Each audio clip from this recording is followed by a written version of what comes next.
Bonjour à tous, dans cette vidéo je vais vous parler de la numérologie pythagoricienne et de la signification des nombres de 1 à 9 selon l'enseignement de Pythagore.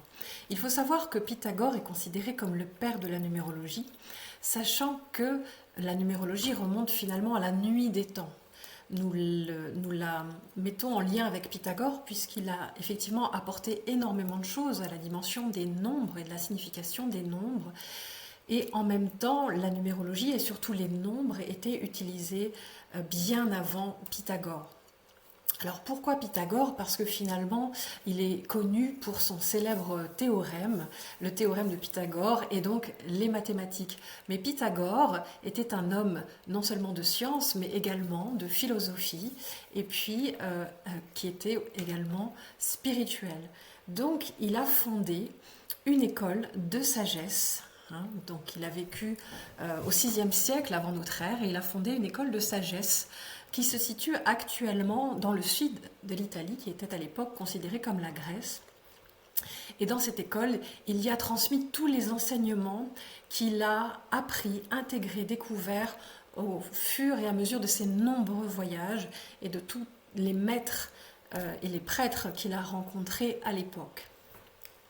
Quand il a fondé son école de sagesse, il a donc transmis, et c'était une école avec des principes importants, avec des initiations, et dont le but avait vraiment de se réaligner avec le mouvement de l'âme et de se mettre en lien avec la perfection de l'univers et de son harmonie dans le lien notamment avec les nombres.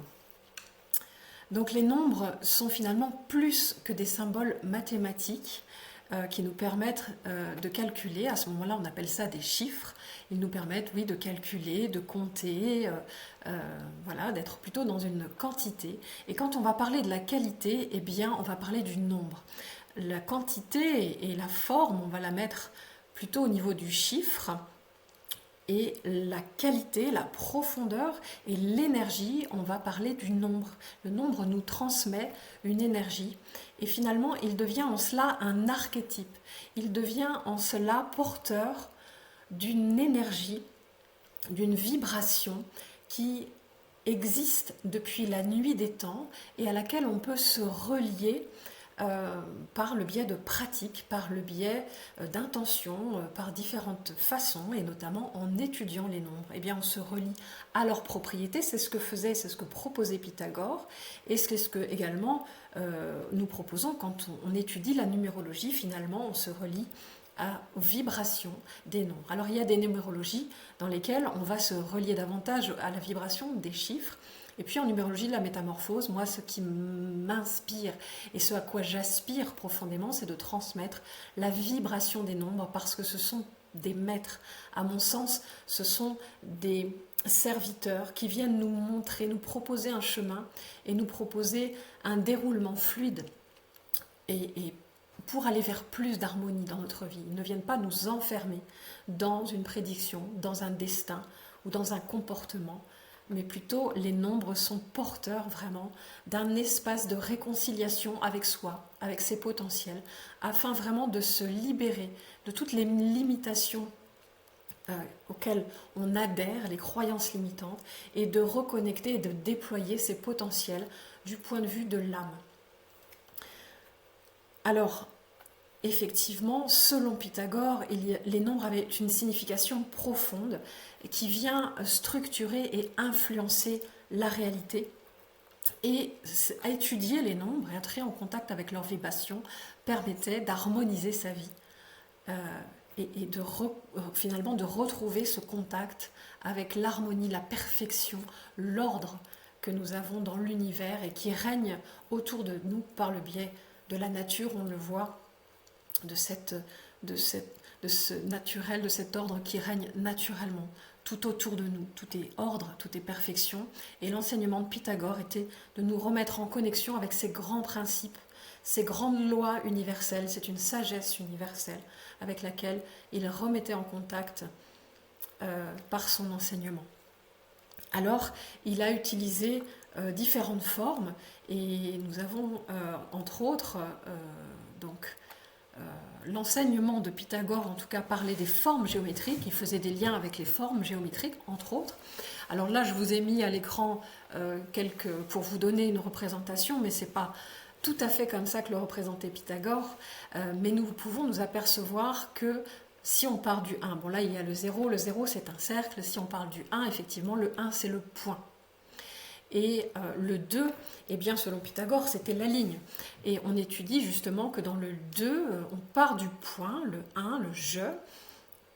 Quand on fait un lien, quand on fait un trait, on va créer une ligne et on va arriver à l'énergie, la vibration du 2. Et on comprend que dans la ligne, eh bien, il y a un lien. Et c'est exactement la signification du Dieu, du 2, du Dieu. C'est de créer un lien et d'aller s'ouvrir à l'autre. Donc, on comprend qu'en étudiant les symboles de chaque nombre, eh bien, on entre en interaction avec leur signification, avec leurs énergies, et ça nous permet de les intégrer en nous. C'est pas juste d'apprendre, de comprendre. On peut tout à fait apprendre à calculer quelque chose, regarder vite fait sur Internet, et puis se dire, tiens, le 1 c'est ça, le 2 c'est ça, etc. Il y a vraiment quelque chose de très important autour de l'étude, et de prendre le temps de cette étude pour intégrer en nous. Ce n'est pas juste la compréhension mentale, c'est l'intégration dans son être et dans sa vie. Traverser chaque nombre. Le 1, c'est d'accord, ok, c'est le point, c'est ce qui me permet d'exister, d'être moi-même, de suivre ma direction, de dire je. J'existe, je suis, j'agis, j'avance. Ok, j'ai compris ça. Mais maintenant, comment est-ce que je l'intègre dans ma vie? Comment est-ce que je vis la relation au 1, au masculin, à l'homme, à mon père? Comment est-ce que je vis ma direction? Comment est-ce que je suis moi-même et que j'ose être moi-même dans ma vie? Tout ça, on l'intègre quand on se l'approprie dans sa propre vie. C'est ça que, dans la numérologie de la métamorphose, nous proposons, c'est traverser vraiment ces enseignements. Pas juste comprendre ou apprendre, et puis on passe à autre chose. C'est vraiment l'intégrer. Comment est-ce que je vis le 1 dans ma vie? Est-ce que j'arrive à trouver ma place, à être moi-même, à suivre ma direction? Comment est-ce que je vis le 2 dans ma vie? Est-ce que c'est facile pour moi d'être en lien, de créer ce lien? Et ce lien, il est comment? Est-ce que c'est un lien de confiance? Est-ce que j'ai du mal justement à aller vers l'autre et à créer ce lien? Et tout ça, quand on l'étudie, finalement, ça fait bouger beaucoup de choses au fond de soi. Ça, c'est très important. Alors, nous avons effectivement la signification des 9 nombres qui sont des archétypes et qui vont être la source principale vraiment vers laquelle à chaque fois en numérologie de la métamorphose on va revenir. C'est-à-dire que si vous êtes né un 14 par exemple, eh bien 1 plus 4, ça va nous faire du 5 et donc on va aller regarder la vibration de ce 5 pour comprendre l'essence profonde du 14. Alors bien évidemment, quand on est à l'aise après avec toute cette connaissance des nombres, on peut voir que dans le 14, il y a le 1, il y a le 4 qui vont nous amener vers le 5. Toutefois, la simplicité et l'âme se cachent derrière la simplicité et l'essentiel. Dans l'essentiel, il y a l'essence du ciel. Et donc, on va aller à chaque fois se référer aux nombres sources. Et les nombres sources, ils sont les nombres entre 1 et 9. C'est ça qui va vraiment nous donner des indications et qui finalement peuvent se suffire à elles-mêmes. Alors le 1, c'est l'unité, c'est le point d'origine, c'est ce qui nous permet de dire « je suis ». Le 2, eh bien effectivement, on va créer ce lien et on va avoir une histoire de dualité, c'est-à-dire qu'à ce moment-là, il n'y a plus un « je », mais il y a 2 « je », et quand il y a 2 « je », on les met en lien, ça va créer effectivement une dualité, qui suis-je et comment aller vers l'autre, et une polarité finalement, yin et yang, féminin, masculin, et comment est-ce qu'on peut être à 2, se rejoindre et créer un beau lien. Ça, c'est l'énergie du 2. Dans le 3, on va retrouver la dimension de la Trinité, qui est une base quelque part qui nous mène vers l'harmonie, que l'on retrouvera d'ailleurs davantage. Je me suis trompée à cette étape-là.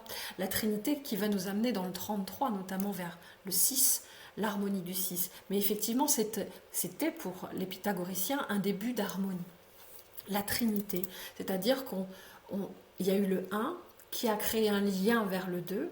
Et puis avec le 3, on fait évoluer notre relation. Donc c'est un triangle, la forme géométrique du 3, qui nous parle d'expansion et qui nous parle d'extériorisation et qui nous parle d'aller effectivement vers, de créer du contact, de laisser s'exprimer, justement, on fait naître l'expression avec l'énergie du 3, l'expression de notre valeur qui passe par la communication, par la créativité, par la capacité à créer des liens. Avec le 4, on va rentrer dans la quaternité, donc c'est le monde, là c'est bienvenue sur Terre, c'est le monde matériel. C'est une énergie qui nous permet, c'est le principe de réalité, qui nous permet d'être pragmatique, organisé et d'avoir une discipline pour nous construire. C'est vraiment le nombre de la Terre, le 4. Avec le 5, on rentre dans la quintessence, c'est-à-dire que la Terre, sans âme, elle ne peut pas se mettre en mouvement. Donc le 5, il permet ce mouvement qui anime le corps. C'est l'âme qui anime le corps. Et donc dans l'énergie du 5, on rentre dans l'énergie du corps, d'un besoin de prendre soin de son corps et de se mettre en mouvement pour évoluer, pour l'évolution de l'homme. Avec le 6, arrive l'harmonie et la capacité à servir et à aimer, écouter son cœur, s'engager, faire le bien, servir et apporter la beauté. C'est tout ça dont nous parle le 6. Avec le 7, on va avoir la spiritualité. Après les 6 premières étapes, les 6 premiers nombres, on arrive à une énergie 7 qui nous parle davantage de ce côté cérébral et spirituel. Le 7 se tourne vers le ciel et recherche sa vérité. Il va pour cela beaucoup étudier, chercher à apprendre, à comprendre et à se relier à plus grand. C'est un nombre sacré, le 7. Et ce qui est amusant, c'est que quand on regarde le nombre avec les lettres de Pythagore, eh bien ça nous fait du 7. Le 8, après tout cet espace de réflexion et de conscience et de plus que de conscience, de recherche, d'étude du 7 et de recherche du sacré du 7, eh bien on va arriver dans le 8 à la réalisation et qui nous permet effectivement de transformer notre lien avec la matière que l'on découvre en 4, eh bien en 8 on réalise, on transforme et de là on peut renaître de ses cendres. Tout peut s'effondrer et on peut tout recommencer. C'est une résurrection, une renaissance parfois, l'étape du 8, qui est une énergie très puissante. Et puis on arrive effectivement au 9, qui est le nombre de la complétude.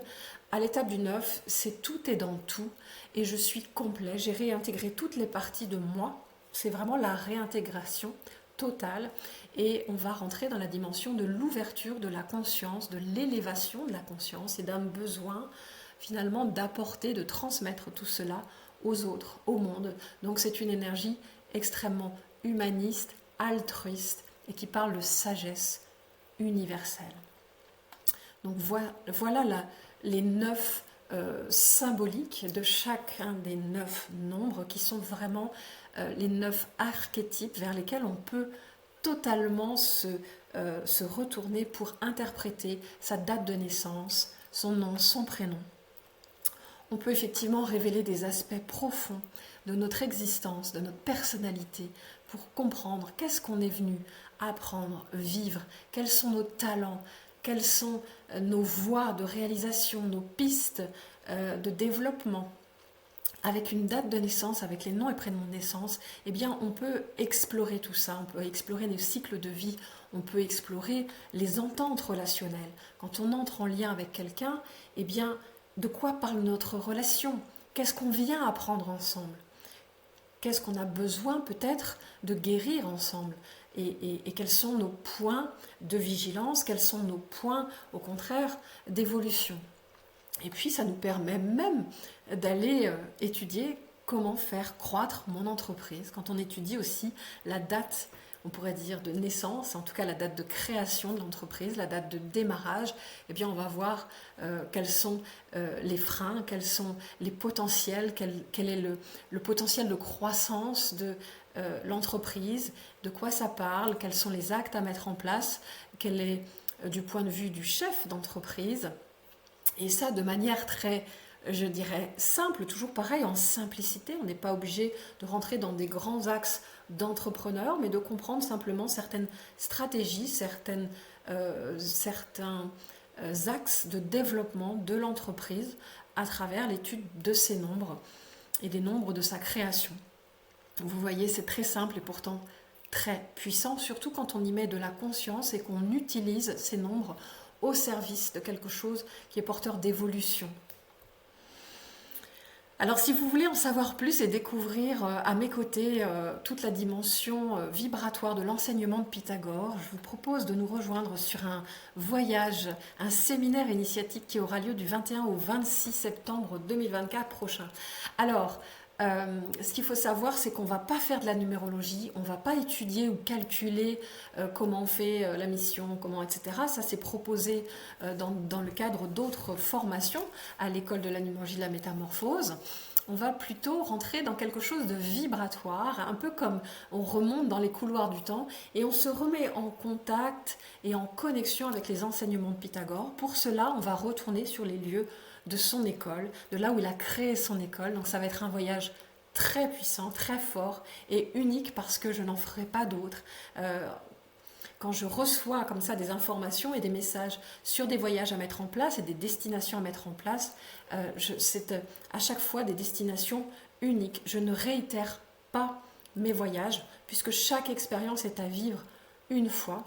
Donc si vous avez un appel sur ce voyage, suivez l'appel. Nous irons explorer au mois de septembre la dimension de chaque nombre dans l'enseignement de Pythagore. Alors même si vous ne connaissez pas trop la numérologie, mais si c'est quelque chose qui vous passionne, vous êtes bienvenus parce qu'en fait, c'est vraiment l'appel qu'il faut sentir, la dimension de la joie à l'idée d'expérimenter ça dans un contexte en plus au bord de la mer, où on va vraiment être dans des énergies où la puissance d'un petit groupe va porter tout ça. On va aller explorer toute la dimension qui avait des enseignements de Pythagore autour des mantras et des hymnes, la dimension musicale qu'il a aussi étudiée, les formes géométriques. On va rencontrer chaque nombre à travers ces formes géométriques, la dimension de la dualité comme source d'harmonie. On va étudier les 4 éléments, on va parler de la réduction théosophique et ce sont des grands principes de la numérologie pythagoricienne. Toutefois, en les étudiant, on permet d'intégrer en soi toutes ces énergies. Donc on va aller intégrer chaque nombre. Et puis ça va permettre finalement d'éveiller des potentiels, puisque dans Pythagore, en fait, c'est fait appeler, il a été nommé Pythagore, puisque c'était une Pythie qui avait prédit à la mère de Pythagore qu'il aurait un enfant, qu'elle aurait un enfant qui amènerait, alors je ne sais plus comment exactement, mais qui amènerait une ouverture au monde. Et donc, sa mère a nommé Pythagore en faisant référence à la Pythie. La Pythie, c'était à l'époque des oracles que l'on consultait pour recevoir des informations, des messages, parfois des pratiques divinatoires, où ces personnes se mettaient en état de transe pour contacter et recevoir des enseignements. Donc nous irons dans cette énergie-là de contacter et de recevoir des enseignements. Ce ne sera pas de la transe, mais en tout cas on va réunir avec des pratiques qui me sont chères, on va réunir les moyens de se mettre en contact, en tout cas avec des informations, avec des enseignements. Moi, je vais préparer aussi quelque chose. C'est un séminaire qui a lieu sur quelques jours. Vous êtes bienvenus de nous rejoindre, de prendre contact avec nous pour toute information. C'est un budget qui sera compris plus ou moins 2100 €. Donc il y a l'avion, il y a mon animation, il y a ce qui est proposé. Sachant que plus vous attendez avant de vous inscrire, plus les prix des billets d'avion peuvent augmenter. Donc plus vous vous inscrivez rapidement, et mieux c'est. Donc si vous êtes intéressé, eh bien vous contactez tout simplement Nathalie, qui vous répondra, vous enverra le programme et les modalités d'inscription. Donc contact@numérologiemétamorphose.com. En attendant, je vous retrouve dans quelques jours pour la vidéo sur les énergies du mois d'août. Et croyez-moi, ça va être puissant. À très vite.